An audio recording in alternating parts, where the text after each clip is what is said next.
Umiinit ang usapang politika para sa darating na 2028 presidential elections at lumulutang ang mga pangalan ni na Senator Raffy Tulfo at Senator Risa Hontiveros bilang posibleng magkatambal na lalaban kay Vice President Sara Duterte. Ayon sa political analyst na si Professor Ranjit Ray, ang kay Raffy Risa tandem ang nakikitang pinakamalakas na pambato ng oposisyon. Sa mga naunang survey, si Sara pa rin ang nangunguna habang si Tulfo ay pumapangalawa. Ang pangalang Kitore na nabanggit ay maaaring tumukoy kay dating Philippine National Police, VE, Chief Nicolas Torre. Siya ay naging laman ng balita matapos pamunuan ang operasyon para sa arrest warrant laban sa dating Pangulong Rodrigo Duterte. Naging kontrobersyal din si Torre dahil sa kanyang maikling panunungkulan bilang Aegis Chief na tumagal lamang ng 85 na araw. Kamakailan, may mga espekulasyon na baka pasukin din niya ang politika sa 2028, ngunit sinabi niyang ang kanyang prioridad ay ayusin muna ang mga kasong kinakaharap niya. Walang direktang ebidensya na ipinagtandem ni Sara Senatore at Hontiveros. Ang pag-ugnay sa mga pangalan nila ay nagmumula sa mga haka-haka sa social media at mga political analysis. Risa Hontiveros, bilang isang kilalang miyembro ng oposisyon, natural na ikinokonsidera siyang posibleng katunggali ni Sara. Itinutulak niya ang accountability laban kay Sara, lalo na sa mga impeachment complaint na isinampa laban dito. Nicolas Torre, dahil sa kanyang naging papel sa pag-aresto sa dating Pangulong Duterte, nakikita siya ng ilan bilang isang kikalaban ng mga Duterte na naglalagay sa kanya sa panig ng oposisyon sa isipan ng publiko.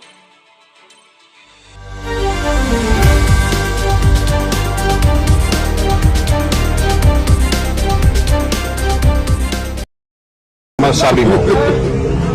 No comment. No comment. Talaga. We're not political here, ha? We're not political here. Hindi, Brad. Anong masasabi mo? Malapit ka nang malagay doon sa tama mong kalagyan. Anak ng tokwa, meron ka pang pakwelyo-kwelyo ng asul at pula, ha? Nagpaplano ka ba maging senador, Brad?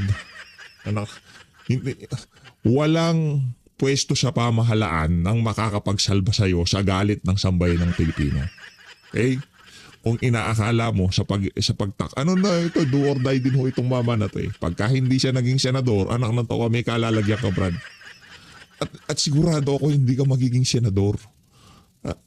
Kung yung circle mo, yung mga dilawan, mga pinklawan, hindi naman solido yung mga yan. Pinupuri ka ng mga yan dahil bayad yung mga yan. Diba? Pinupuri ka ng mga yan dahil ika nga nasa payroll yung mga yan. Ayun, yung iilang nabobola nilang mga kababayan natin, sisiguraduhin namin dito sa PH Update, imumulat natin ang kamalayan ng bawat isang Pilipino kung gaano kasi raulo tong administrasyon na to at lahat ng ginawa nilang kabalbalan sa ating bansa sa nakalipas na 6 na taon. Kung aabot man tayo sa 2026 kasi base sa sitwasyon ng katawan nitong si Marcos Jr. parang mabilis na lang ho yan eh. Baka nga hindi na umabot ng 2028 ay maging presidente si VP Sara. Diba? Kung umabot kung 2027 biglang maging presidente si VP Sara, bonus na lang yung 27-28 sa kanya. Kumbaga itutuloy niya ang pagiging presidente niya. Bibigyan siya ng panibagong 6 na taon ng sambayan ng Pilipino. At doon na tayo magcha-cha-cha. Anak ng tokwa. Cha-cha na. Diba? Gawin na nating from 6 years, gawin nating 20 years. Ang termino nitong si VP Sara. Hayaan natin yung mga iyakin sa gilid na bakit 20 years, diba? Bigyan naman natin pagkakataon yung iba. Ano pagkakataon yung iba? Yung kagaya ng mga dilawan at tinklawan? Kagaya nitong si Marcos Jr. Anak ng tokwa, babagagin na naman na sambayan ng Pilipino pag nagkataon. Ito, tuloy natin. Saka na yan. Thank you, sir. Next question. Si VP Anak ng tokwa, Nicolas Torre. Kung ako sa'yo, yung magpatayo ka na ng altar sa bahay nyo, lahat ng sulok ng bahay mo, palagyan mo ng altar. Diba? Maglagay ka na sa bawat lamesa sa bahay mo, lagyan mo ng nubina. Tsaka yung sinusuot ng mga nagdadasal. Isuot mo yun. Magpari ka. Kailangan mo nang tawagin lahat ng santo pag nagkataon. Pag naging presidente, anak ng towa. Pagka uhulihin ka na, talagang pupunta ako. Kung ano man ang kaso mo. Pero sigurado meron kang kaso. Pupunta ako doon. Sasabihin ko lang yung mga katagang, pagka hindi tumayo yan, kakalad ka rin ko yan. Hindi, kahit di mo naririnig, okay lang. Pag nasabi ko yung mga kataganan, okay na ako. Masaya na ako nun. No? Kumbaga, quits na tayo. Kunyari, di ba? Kunyari, huhulihin ka na. Ayaw magpahuli. Meron ka ng warrant of arrest. Binabasahan ka na sa sakdal. Kahit sumasama ka na, sasabihin ko, pagka hindi tumayo yan, kakalad ka. Eto, punta na tayo. Joke lang, ikaw naman, Nicolas Torre, hindi ka na mabiro. Nag-iiba ka agad ng, temperatura mo, di ba? Okay, Prof. Malatigiyaw tayo. Because this is a very, very good strategy. Kasi, ang banat na nila dahil nag-declare, no? Ulit, sasabihin ko, ang declaration, hindi ibig sabihin, sigurado kang tatakbo. Ang declaration ay nagsasabi ka ng ganyan dahil marami kang aayusin. Yeah. Sa Estados Unidos, merong Presidential Exploratory Committee. Yan ay nag-e-explore, tatakbo ba ako o hindi, bago talagang maghayagan. No? Itong ginawa ni Inday Sara, nag-declare siya ng intention niya na tatakbo. No? Hindi ibig sabihin yan na talagang tutuluyan. Maghahanda. Kaya ako'y natutuwa dahil may 28 months. Ano ba ang traditional? Usually yan 18 months before election day. O edi may sobra akong 10 months para maayos ang kanyang planong tumakbo. Yan yung kay Vice Presidente, maayos niya, no? At makikita natin diyan, wala siyang partido, wala siyang pera, wala siyang line-up, wala siyang Vice Presidente, wala siyang kandidato sa House, sa House, sa Senate, at saka sa local government. Kailangan mo yan para sa presidential campaign, no? At dahil iba ang politika niya, mamimili at mamimili. Kanino ba ako tatayo? Sino ba ang dadalhin ko? May isa na nag-suggest itong agang ito, no? Na may sisterhood kami sa Davao. Pwede ba maging safe zone yan ni Inday Sara? May mga ganun. So, may mga individual na nagsasalita na, may mga individual na nagpaparating na sa kanya na pasensya ka na ba? Nakapirma kami dun sa una pero napilitan lang kami. Pwede ba kaming pumunta? Kung pupunta ka at tatawid ka, anong partido? Ito yung mga realities on the ground na kailangan maiayos.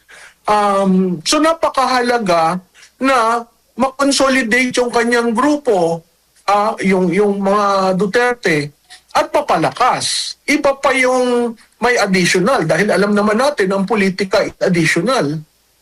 Whether you like it or not, it's additional. Ito nito sa impeachment kasi alam natin numbers game ito. Nakikita nyo rin po ba na sa hanay po na dyan sa, lalo na una, dyan sa Kamara, either dyan ba sa komite o di kaya sa kabuuan sa plenaryo, maiiba ang magiging tahak nitong proseso or itong impeachment case po laban kay VP Sara? Oo, may iba yan. Saan ka naman nakakita? Ikaw ha, ulit. Ang mga politiko, very particular yan sa numero. Kung nakikita mo yung nagdeklara kahapon ay siya ang leading candidate, ikaw pa naman isasagasa dyan. Oo, hindi niya hawak ang COMELEC, yung mga traditional gatekeeper sa boto. Pero makita mo, pagbaba mo sa distrito mo, ang taong bayan, nagsasalita at nagtatanong, hindi ba magbabago ang iyong boto dyan? Ang balita ko, Admar, may 106 composed of party list and Northern Luzon Alliance, 106. Mababa yun dun sa 256. Na 256 ba nung impeachment na una, no? Yung bang 106 tatagal Sa tingin ko hindi. Kasi marami pa mga bagay-bagay na ang tawag ko doon extraneous variables na makikita natin sa mga susunod na araw. At yung mga yan ay magpapatungkol sa isang proseso ng impeachment sa presidente na hindi nila inalaw mag-prosper. Diba? Ang dapat lang naman, form and substance. Yung evidence, bayaan mong pag-usapan. Sinarado ka agad nila. No? Kaya ako, ang appeal ko sa makabayan, huwag na kayong maglaro. Laro kayo ng laro.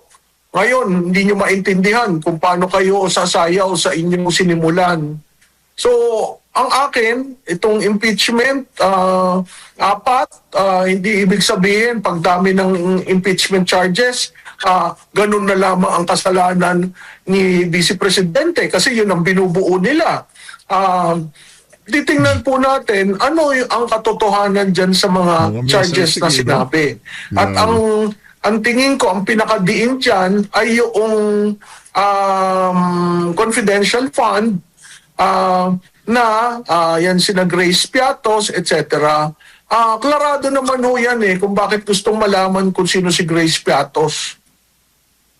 Opo. At kayo po ba ay sumasang-ayon kasi in relation po dun sa issue ng impeachment din? Kasi nakapanayam kahapon ng media itong si Deputy Minority Leader Egay Irice at naitanong sa kanya kung sigurado ba na makakatakbo at ang sagot niya, itong si VP Sara at ang sagot niya, kapag na-convict daw si VP Sara dito sa impeachment, magagalit daw yung kanyang mga supporter which is sa mga survey nga, talagang mataas yung kanya nakukuhang grado, baka raw mag-gather pa ng public sympathy at kahit sinong Duterte ang lumaban ay manalo. Kayo po ba'y sumasang-ayon dito po, Prof?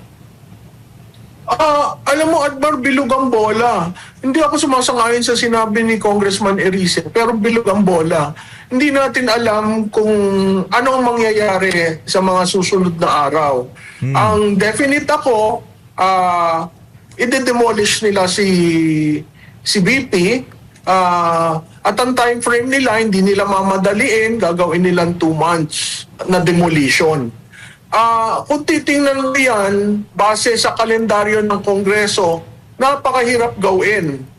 Kasi meron silang recess sa Marso, babalik sila ng Abril, magre-recess uli sila, tapos end na ng sinidye, no? Kung ang focus na lang nila ay impeachment at wala ng anti-dynasty, wala na ang lifting ng travel tax, wala na yung mga sinasabi ni Mr. Marcos na pagagaanin ang buhay ng Pilipino, ay yan ang bantayan nila kasi dyan magagalit ang tao. Hindi na kay Inday Sara kasi galit na sila sa ginawa sa kanya at sa tatay niya. Pero yung appeasement na sinasabi na gagawin itong administrasyon na ito, at sinabi na rin niya ni Congressman Sandro Marcos, no? Paano ang legislative nila? Lahat na lang nakapokus sa impeachment. Itama si Vice Presidente na ito ay isang personal na demolition job sa kanya. Hindi accountability. Kasi kung accountability yan, 125 plus 500 versus 1.5 trillion, hindi ko maintindihan yung mga bumabatikos kay Vice Presidente, mas pinibigyan nila ng tuon yun. Kundi kung accountability, di sumunod kayo sa COA. Kaya nga ang parati kong sinasabi, kahit sa show ninyo, ibahin nyo yung joint resolution sa Confidential and Intelligence Fund. Kasi hanggat yan ang batas, susunod at susunod ang mga liderato patungkol sa confidential fund. Opo. Nakikita nyo rin po ba, Prof, no, speaking of demolition din, yung posibilidad naman na hindi na basta-basta may babanat dito na iba pang mga grupo or yung mga kilala lang natin na mga grupo o paksyon ang babanat sa kanya dahil baka sasabihin na ay politika lang yan kasi nagpahayag na siya ng pagtakbo sa pagka-presidente. Mismo Admar. Kaya nga sabi ko, this is a very, very good strategy. Kasi ang banat na nila dahil nag-declare, no? Ulit, sasabihin ko, ang declaration hindi ibig sabihin sigurado kang tatakbo. Ang declaration ay nagsasabi ka ng ganyan dahil marami kang aayusin. Sa Estados Unidos, merong Presidential Exploratory Committee. Yan ay nag-i-explore, tatakbo ba ako o hindi, bago talagang maghayagan. No? Itong ginawa ni Inday Sara, nag-declare siya ng intention niya na tatakbo. No? Hindi ibig sabihin yan na talagang tutuluyan. Maghahanda. Kaya ako'y natutuwa dahil may 28 months. Ano ba ang traditional? Usually yan 18 months before election day. O edi may sobra akong 10 months para maayos ang kanyang planong tumakbo. Yan yung kay Vice Presidente, maayos niya, no? At makikita natin dyan, wala siyang partido, wala siyang pera, wala siyang line-up, wala siyang Vice Presidente, wala siyang kandidato sa House, sa House, sa Senate, at saka sa local government. Kailangan mo yan para sa presidential campaign, no? At dahil iba ang politika niya, mamimili at mamimili. Kanino ba ako tatayo? Sino ba ang dadalhin ko? May isa na nag-suggest itong agang ito, no? Na may sisterhood kami sa Davao. Pwede pa maging safe zone yan ni Inday Sara? May mga ganon. So, may mga individual na nagsasalita na, may mga individual na nagpaparating na sa kanya na pasensya ka na, nakapirma kami dun sa una, pero napilitan lang kami, pwede ba kaming pumunta? Kung pupunta ka at tatawid ka, anong partido? Ito yung mga realities on the ground na kailangan maiayos. So napakahalaga na makonsolidate yung kanyang grupo, yung mga Duterte, at papalakas. Iba pa yung may additional, dahil alam naman natin ang politika is additional. Whether you like it or not, it's additional. Opo, at speaking of itong mga maaring maging manira sa kanya, meron pong pahayag yung si Attorney Conti na baka raw mababanggit doon sa kaso ni President Rodrigo Duterte doon sa ICC ang pangalan ni Vice President Sara Duterte. Ano po masasabi niyo rito, Prof? Go ahead, Attorney Conti. Total naman yan, si Attorney Conti, sayaw ng sayaw sa hangin eh. Hindi mo maintindihan. Meron ba siyang witness? Nagpatawag siya. I mean, these people, they do all sorts of things just to ensure na yung mga Duterte nasa defending side, no? Kung mabanggit, di mabanggit. Di ba? And let the facts bear that out. Kasi yung sinasabi niya, involved rin daw. Paano naging involved? Hindi naman siya national. Kung sa Davao, nasa ng preba nyo. Alam mo, madaling mag-akusa eh. Ang pag-aakusa eh, 5-5, no? 10-5, akusa ka ng akusa. Pagdating sa facts, babagsak. Bakit ka nag-aakusa? Kasi mahina yung facts mo. Kasi kung malakas yung facts mo, hindi ka mag-aakusa. Hintayin mo na lang yung hearing to present the facts. So kay Attorney Conti, kung gusto niyong isama niyo na lahat. Opo. Dito naman po sa mga posibleng dadami pa ba yung magsasalita laban dito sa kasulukuyang pamumuno po, Prof, after nitong deklarasyon po ni Vice President Sara Duterte? Kasi nakita naman natin yung mga nagsasalita, lalo na pag sa government po, alam natin yung nangyayari sa kanila. Yung mga mensahero mismo, yung inaatake, hindi yung mga argumento, mga sinasabi pong mga aligasyon na, Prof. Alam mo, Admar, tama ka, no? Magsasalita ba ako'y naniniwala na ang pahayag ni Vice Presidente Inday ay magpapalakas ng kanilang loob. Naniniwala ako na ngayon may tumindig na leader. Ayokong gamitin yung oposisyon kasi ibang klase yung oposisyon, hindi mo maintindihan kung sino. Anti-Marcos Bloc, no? Na ngayon may muka ang anti-Marcos Bloc at ang muka ay Vice Presidente. Kung ikaw ay may gustong sabihin, kung ikaw ay may alam sa mga nangyari dito sa flood control project, hindi lang yan. Sa PDIC, sa PhilHealth, lahat. Nandyan si Vice Presidente. So ngayon may muka at may leader. Opo. Ako'y naniniwala na magbabago at mas marami pa ang lalabas na magpahayag ng katiwalian dito sa administrasyong ito. Prof, nabanggit mo yung opposition na di mo malaman. Kumbaga, abang lang ho tayo mga kababayan, no? Lalo na especially pagka mag-uumpisa ng campaign season, lahat ng kabulukan ng administrasyon lalabas. Marami hong balay ang si VP Sara. Marami hong balayan. Manwala ho kayo mga kababayan. Tayo sobrang excited na nailaba. Hindi natin alam kung ano yung mga yan. Pero marami hong nakakarating dyan na ilalabas ni VP Sara sa panahon ng kampanya. Halimbawa, ganito na lang ho mga kababayan.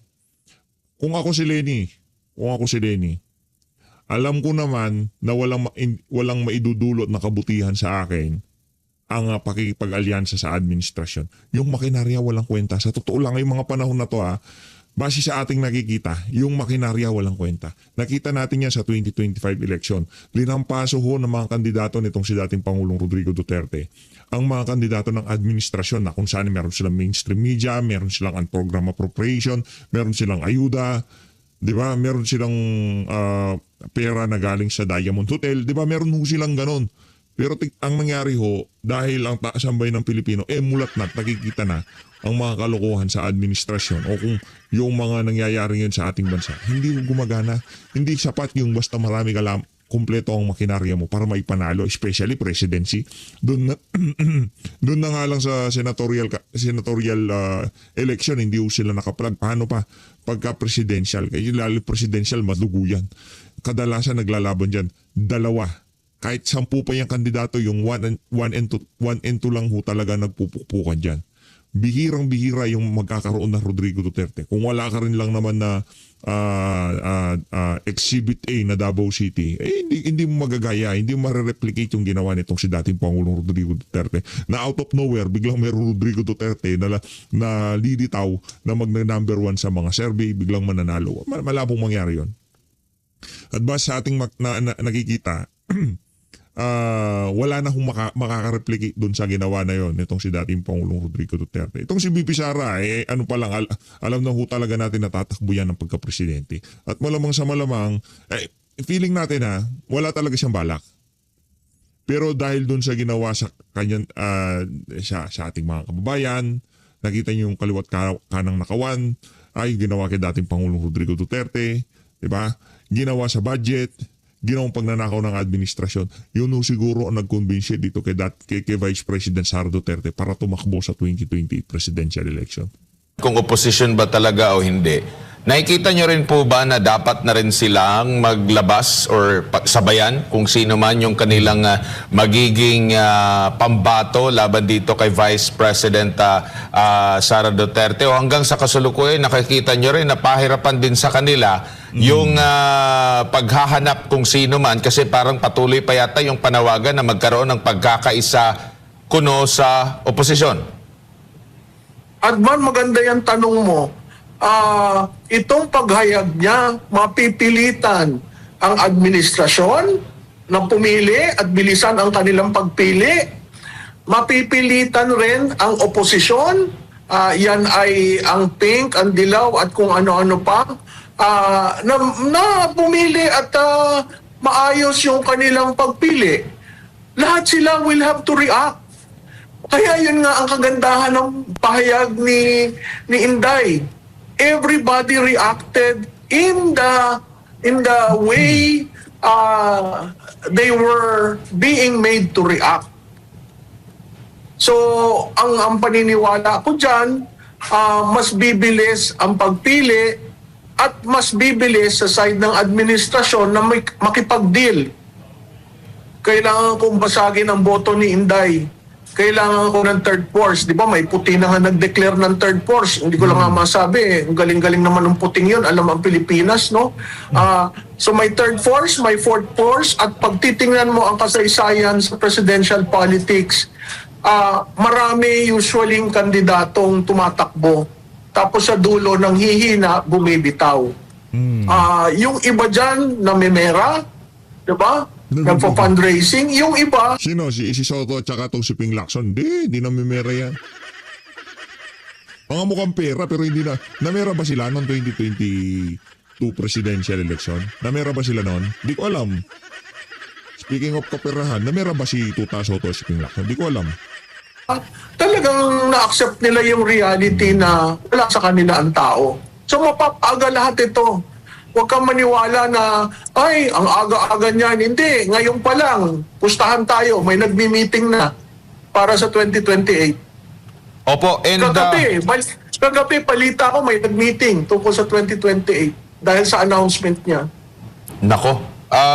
Pero wala pa kayo sa kasalukuyan na mga lumilitaw na pangalan na magiging mabigat na katunggali ni Vice President Sara Duterte. Nandun na yung sinasabing kahandaan ni Senadora Risa, si VP Leni, at iba pang mga pangalan. Ito bang mga pangalan na ito na lumilitaw kayang matapatan sa kasalukuyan itong si VP Sara?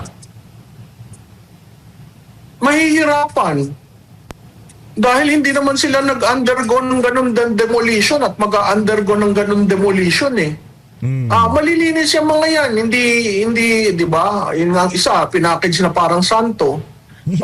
So, ang tingin ko, mahihirapan ring hubayag. Si Immaculate Insertion, si Risa Ontiveros. Dahil, ganun pa rin, usapin ng makinarya, usapin ng pondo, ang mahihirapan mamili ng kandidato ay yung administrasyon. Kandidato kasi nasa kanila yung pondo at makinarya. Pero babalik ulit tayo sa kasaysayan. Yung bang may pondo, yung bang may makinarya, nananalo ng eleksyon. Kaya balik tayo na sa kasaysayan. Yung sinasabi nila, maaga pa yan. Tingnan mo nangyari kay Binay, tingnan mo nangyari kay Villar. Oo, given yon. Pero iba namang circumstance si Inday Sara. Opo, napag-uusapan po ito po, Prof. Sapat na ba yung naging experience at naging katatagan ni Vice President Sara Duterte sa nakalipas na mga taon na siya talaga ay tinuligsa, binato ng putik sa natitirang taon ng termino na makaka-injure ulit siya? Alam mo, yung pagtuligsa, yung putik, sapat na ba? Sobra-sobra nga no? Doon sa tanong mo, makaka-endure ba siya? Ako'y naniniwala na kakayanin niya. Doon sa maagang pagtapon ng putik yan, at yun ay parte na rin lang ng pagdating ng kampanya, naitapon na. Ano pa ba namang itatapon? Wala na. Sagad Opo. na. Diba? Usually sa kampanya nagkakaroon ng krisis dahil biglang all of a sudden may ganito, may ganyan. Ngayon, meron kang 10 months ng 2026, meron kang 12 months ng 2027, at meron kang 6 months ng 2028. Mamili kayo. Opo, huli na lang po, Prof. Doon po sa mga maaring magtanong o hindi Duterte at magtatanong, ano bang may pagmamalaki niyang si VP Sara Duterte? Baka dahil lang sa kanyang apelido at ano ba ang naging performance niya? VP lang siya. Ano ba ang naging performance niya? Or may higit pang dapat malaman yung mga hindi pa nakakaalam po, Prof, tungkol po kay Vice President Sara? Well, Admar, kailangan lamang na ulitin kung ano yung programang ginawa niya sa DepEd. Ang isang natatandaan ko dyan, siya ang nagbigay ng less administrative load sa teachers. Nagbigay siya ng 30-day vacation sa DepEd dyan, no? Napuntahan niya ang last mile schools at nasa ayos niya yan. Sa pagiging vice-presidente, kahit lumiit yung pondo niya, ano ang tumatak sa akin? Pag may bagyo, nandun siya. Bagyo, lindol, sink ng vapor, nandun siya. Sama siya sa taong bayan, pag may namatay na sundalo, pumupunta siya doon. Bakit? Kasi isa siyang reservist at mahalaga sa kanya ang seguridad. So kung sasabihin mo, wala namang